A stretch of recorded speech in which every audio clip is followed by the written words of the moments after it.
The first thing I did when I saw the balance was laugh. Not because anything was funny. Because the number on my phone screen said 43,018, and 3 weeks earlier it had said $216.47.92, and somewhere between those two numbers was the rest of my life. I was sitting in my Honda in the Trader Joe's parking lot in Westchester, the AC running, a bag of frozen mandarin chicken melting in the passenger seat. My daughter Hazel was at her after-school program until 5. I had logged into the Capital One app because I wanted to move $200 from the savings into checking to cover the orthodontist deposit, and instead the savings account just showed $43.18, like that was a normal thing for it to say. I refreshed. I logged out, I logged back in. I called the number on the back of my debit card and pressed every button until a human picked up. A guy named Marcus who sounded like he was about 22 and very tired. He pulled up the account. There was a long silence. "Ma'am," he said, "I'm showing a wire transfer on the 11th for $216,404.74. Authorized by the joint account holder." I sat in my car and watched a woman load a flat of bottled water into her minivan, and I thought about how the joint account holder was my mother. I need to back up. I was 19 when I had Hazel. Her father was a guy named Bryce who worked at the Verizon kiosk in the Danbury Fair Mall and who left the second I missed my period, and I have not seen him since 2010. My parents took me in. I lived in my childhood bedroom with a crib pressed against the wall where my old desk used to be. My mom watched Hazel during the day while I finished my associates at Naugatuck Valley, and then while I worked nights at the Mohegan Sun in the cage cashier's window counting other people's money under fluorescent lights. When Hazel was 2, I opened the savings account. I was 21. I had $800 from my tax refund and a stupid amount of hope. The lady at the People's United branch on Main Street asked if I wanted a joint owner on the account for estate purposes, and I said sure. Put my mom on it, because at 21 I thought estate purposes meant something that happened in a movie. My mom was the person who pulled me out of the bathtub when I was 4 and had a fever of 104. She was the person who held my hair back through morning sickness. Of course she went on the account. Of course. For the next 16 years, I fed that account. $5 one week, $200 the next. Every birthday gift from my grandfather went straight in. The settlement from when somebody rear-ended me in 2014, all of it. The tip money from my second job hostessing at a steakhouse off I-84. When I got a promotion and started making decent money in payroll for a logistics company in Shelton, I bumped it up to $400 a month, then $6. I bought my Honda used. I wore the same winter coat for 9 years. I never went on a real vacation. Hazel and I drove down to Hammonasset Beach in August and pitched a tent, and that was our vacation, every single year for 16 years. I told Hazel about the account when she was 12. She had been worrying out loud about whether we could afford college, and I sat her down at the kitchen table and showed her the statement and watched her face change. She cried. I cried. We ate ice cream out of the carton. She said, "Mom, I'm going to make you so proud." She started taking AP classes the next year. She joined the debate team. She tutored other kids in algebra for free on Sundays because she said she didn't want to charge anybody who needed help. She is 17 now. She got into UOCon. She got into Northeastern. She got into Tufts with a partial merit scholarship that still left $100,000 gap. We were sitting at the same kitchen table 3 weeks ago looking at the financial aid letters, and I said to her, "Pick the one you want. Don't look at the money. We have the money. We had the money." Marcus from Capital One was still on the line. I could hear him typing. "The transfer was authorized in branch," he said. "At the Trumbull location on November 11th at 10:47 in the morning. The other account holder presented ID and authorized the wire out." "To where?" I said. "To an account at Webster Bank in the same name as the authorizing party," he said. He paused. "Ma'am, do you want me to flag this as fraud? Because if you didn't authorize this, we can?" "Hold on," I said. "Hold on. Let me think. Just give me a second." I sat there with the phone against my ear and I did the worst thing I have ever done in my life, which is that I told Marcus I would call him back, and I hung up, because some small dumb part of me still thought there had to be an explanation. Maybe she was going to surprise me. Maybe she had moved the money to a better account because she'd been reading something on Facebook about interest rates. Maybe my dad was sick, and they needed the money for treatment, and they were going to tell me. There was an explanation. There had to be an explanation, because the alternative was that my mother had walked into a bank and taken every cent of my daughter's future, and there was no version of the world in which that was the kind of person my mother was. I drove to her house. She and my dad live in the same split level in Trumbull where I grew up. There were 2 cars in the driveway and a third one I didn't recognize, a white BMW with paper plates. I walked up to the side door, the one off the carport, and I didn't knock. I never knocked at that house. I walked into the kitchen and there were 3 women sitting at the table I had done homework at for 12 years, and they were looking at a binder full of fabric swatches. My mother looked up. "Oh," she said, like I was a UPS driver who'd come to the wrong address. "Honey, what are you doing here?" Behind her, sitting at the head of the table, was my sister Whitney. Now, I need to tell you about Whitney. Whitney is 2 years younger than me. She is the kind of person who, at her own baby shower, opened a gift and said loudly, "Oh, this is from the Target registry, not the Pottery Barn one." Who got me this?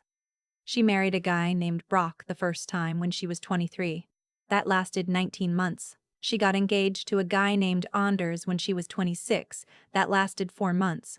She is now 33 and engaged for the 3rd time to an orthodontist named Preston, whose family owns a chain of practices across Fairfield County. And I had been hearing for the better part of a year that this wedding was going to be, in my mother's words, the event of the season. I had not been told the date. I had not been sent a save the date. I had not been measured for a dress, asked about a hotel block, included in any text chain. I had assumed, in the dumb, generous way I assume things about my family, that it was still in the planning stages. Whitney was holding up a swatch of dusty pink silk. She set it down very carefully when she saw me. "Hey sis," she said. I looked at my mother. I looked at the woman in the navy blazer who was clearly some kind of wedding planner. I looked at the third woman who I figured out later was Preston's mother. I looked back at my mother. "Where is it?" I said. "Where's what, honey?" "The money." There was a silence at that table that I will hear for the rest of my life. The wedding planner pretended to flip through her binder. Preston's mother picked up her phone and started scrolling at it intently. Whitney looked at my mother, and my mother looked at me, and for 1 second, just one, I saw her face do the thing faces do when somebody is calculating whether they can still lie about it. Then she laughed. She actually laughed. A short little "ha" that came up out of her throat like she'd been holding it in. "Oh," she said, "we were going to tell you." "Tell me what?" "Honey, sit down. Have some coffee." "Tell me what, Mom?" She set down her own coffee mug. She folded her hands on top of the binder of swatches. She looked at me with the expression she used to use when I came home with a B- on a math test. "Your sister needed a hand," she said, "with the wedding. Preston's family is very, they have certain expectations, and we couldn't let her show up empty-handed. We're her family. That's what families do." That was Hazel's money. "Oh, sweetheart, Hazel is 16 years old.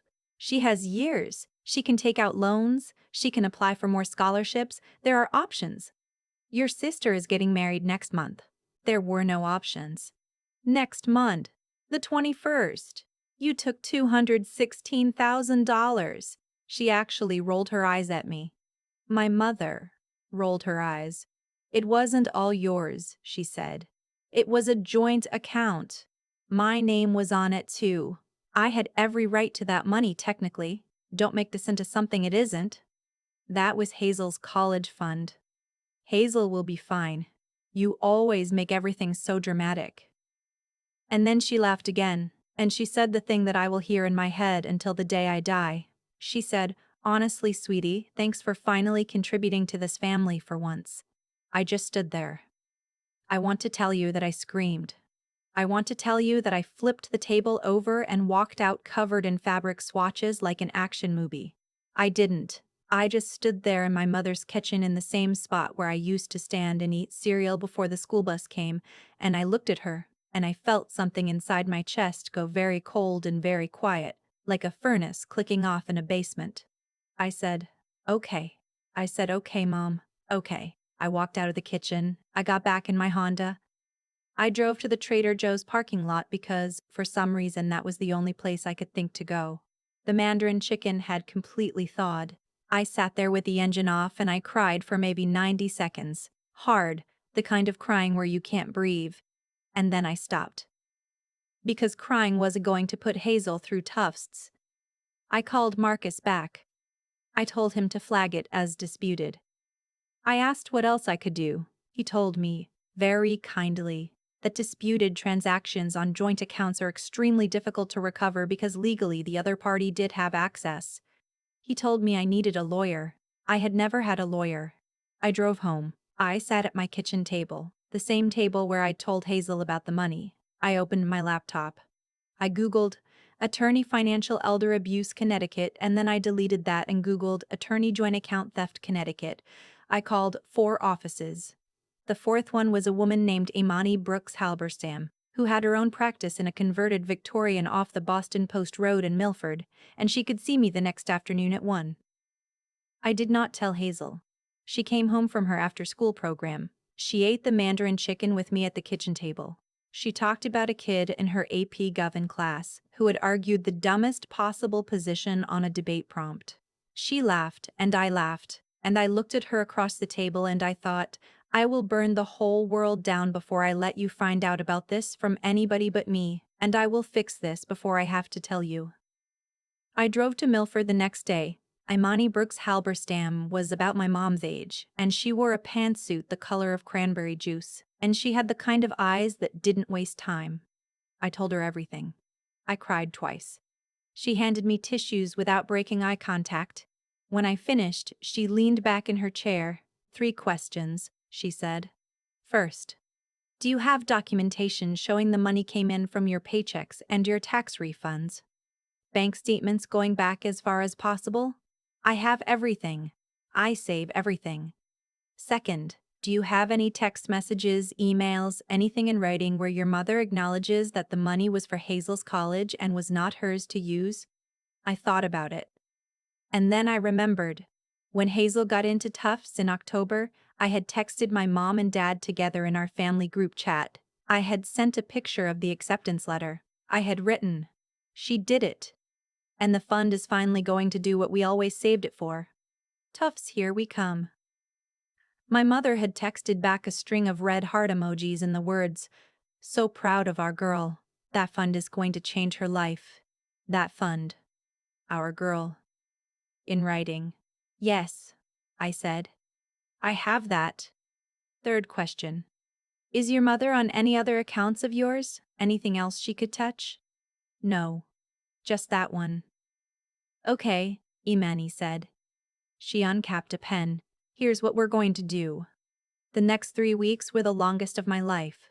She filed for a temporary restraining order on the funds at Webster Bank, which froze the wire transfer in my mother's other account while the dispute was being investigated. She filed a civil suit alleging conversion and breach of fiduciary duty on the basis that even though my mother was a joint owner, the documented intent of the account had been a custodial-style arrangement for a minor beneficiary. She told me honestly that we had maybe a 60% shot at full recovery and a 95% shot at partial. She also told me that I needed to think very carefully about whether I wanted to involve the police, because once you involve the police you cannot uninvolve them. And what we were describing was, in Connecticut, a Class B felony for amounts over $20,000. I told her I wanted to think about it. I did not tell Hazel. Hazel had committed to Tufts. The deposit was due in May. I told her the money was tied up in a CD that we couldn't break early without losing the interest, and that I was working on it.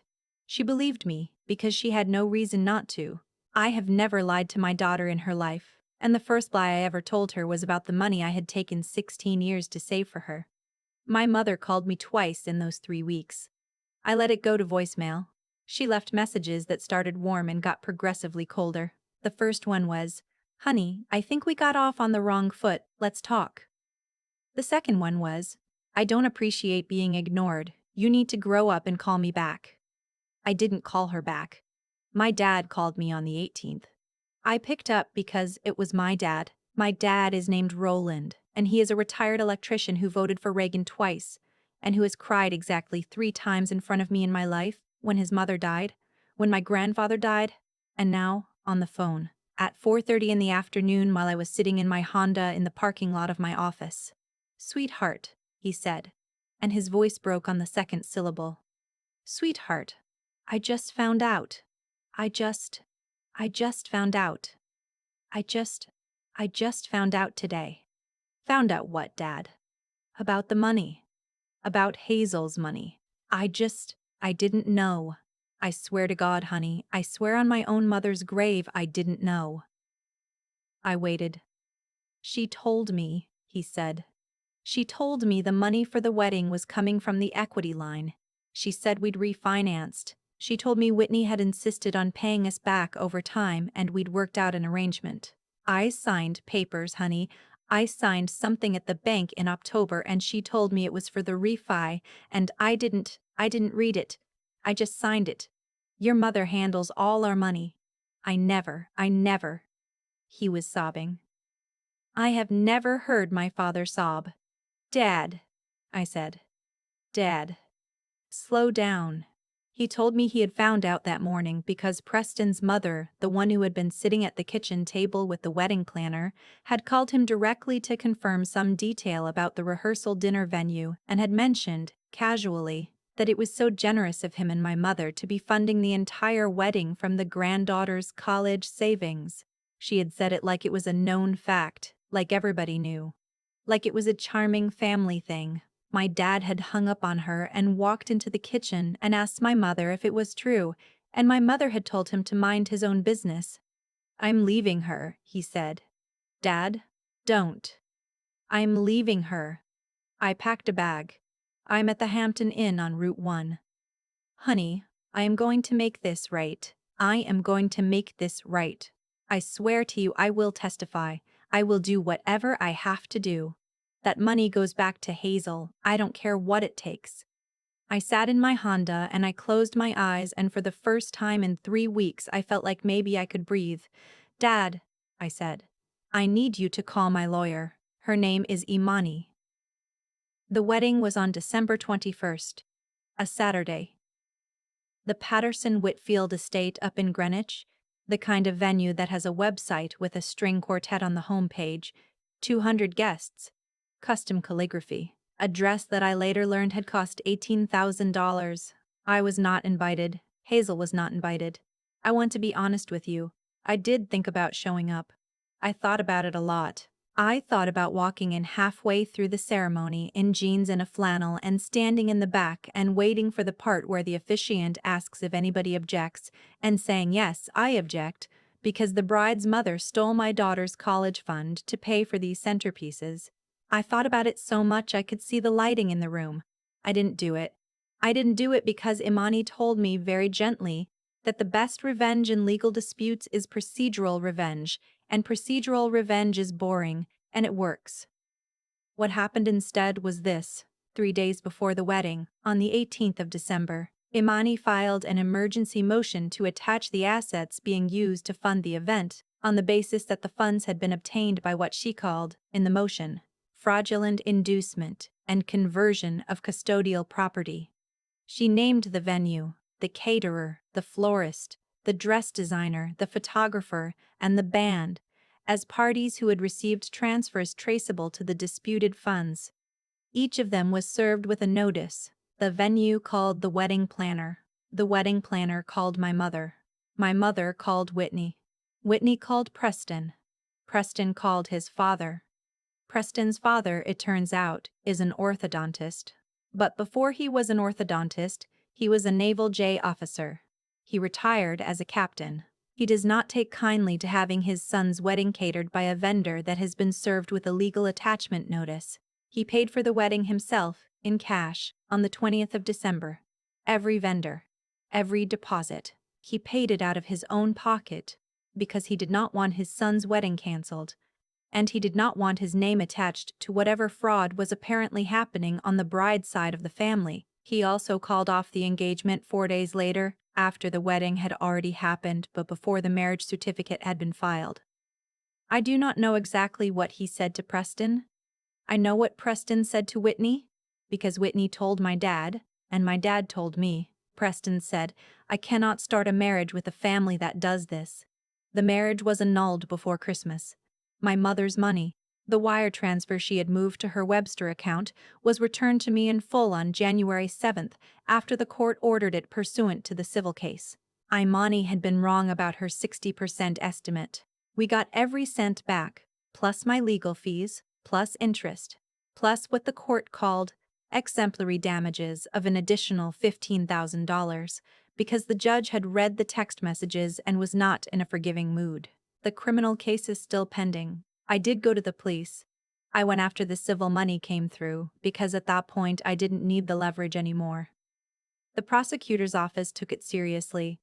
The arraignment was in February. My mother is out on bond. She is, according to my father, living with her older sister in Waterbury and telling everyone who will listen that I framed her. My dad's divorce was finalized in April. He lives in a one-bedroom apartment in Stratford with a balcony that overlooks the parking lot. He comes over for dinner every Sunday. He has started taking Hazel to look at cars because she's going to need one to get to Boston in August. They have narrowed it down to a used Subaru Forester because my father will not let his granddaughter drive on I-95 in a small car. I sat Hazel down in late January, after the money came back. I told her everything. She listened. She didn't cry. When I was done, she sat there for a long minute and then she said, "Mom, are you okay?" That was her first question. Not about Grandma. Not about the money. About me. I said, "I'm okay, baby." She said, "Are we still going to Tufts?" I said, "Yes." She said, "Okay." And then she got up and she made us both a grilled cheese because she said neither of us had eaten dinner, and that was true. She moves into her dorm on August 28th. I have a new account now. My name only, there is no joint owner. The new account has the original money in it, plus the damages, plus 4 months of interest. And it is enough to pay for all 4 years of Tufts, and the meal plan and the textbooks and a study abroad semester in Florence, if she wants one, which she does. My mother has called me 3 times since the arraignment. I have not picked up. The last voicemail she left, she said, "You ruined this family." I deleted it. I did not ruin this family. She did. She did when she walked into the Trumbull branch of Capital One on a Tuesday morning in November and signed her name on a wire transfer and walked out and went to look at fabric swatches. She did it the second she laughed in her kitchen and said thanks for contributing. I just stopped pretending I hadn't noticed. Hazel and I are driving up to Boston the 3rd week of August. My dad is following us in his own car so he can help us move her in.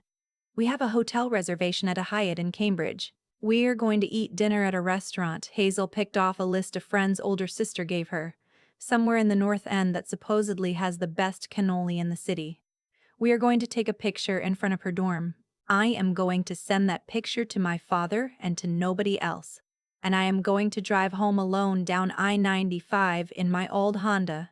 And I am going to be okay. I am going to be okay. I think about that Tuesday in the Trader Joe's parking lot more often than I want to admit. The frozen chicken thawing on the passenger seat. The number $43.18 glowing on my phone. I think about what it would have cost me, in every possible way, if I had let that moment turn me into someone I didn't recognize. I could have screamed at my mother in her own kitchen in front of strangers. I could have driven to the wedding venue and burned the whole thing down with my mouth. I could have lied to Hazel and pretended everything was fine until the lie collapsed under its own weight in August when the first tuition bill came due. I could have done any of those things, and I understand now why people do. What I keep coming back to is that none of those things would have brought a single dollar back. They would have made me feel better for about 11 seconds, and then they would have made everything worse forever. In ways I would not have been able to undo. The thing nobody tells you about being wronged in a way this big is that the world will hand you 100 chances to make it smaller than it is. You can rage and become small. You can collapse and become small. You can collapse and become small. You can forgive too fast, out of exhaustion, and become small. Or you can sit very still inside the worst day of your life and ask yourself what kind of person you want to be on the other side of it. And then you can do the slow, boring work of becoming that person, one phone call at a time, one lawyer, one filing, one quiet Sunday dinner with the only parent who still deserved to sit at my table. I want Hazel to know, when she is my age, that her mother did not fall apart. I want her to know that when somebody she loved did something unforgivable, I refuse to let it teach me to be cruel. I refuse to let it teach me to be stupid, and I refuse to let it teach me to give up on the future I had already paid for, one direct deposit at a time, for 16 years of my life. That is what I want her to inherit, not just the money, the proof that you can be betrayed by the person who is supposed to love you most, and you can still walk into a courtroom with your spine straight, and you can still come home and make grilled cheese with your kid, and you can still get in your old Honda and drive her to Boston in August. My mother bet that I would be too soft to fight her, too proud to ask for help, and too tired to outlast her. She was wrong on all three counts. And the saddest part, the part I think about late at night, is that she taught me how to be that strong herself, 20 years ago, back when she was still the person I thought she was.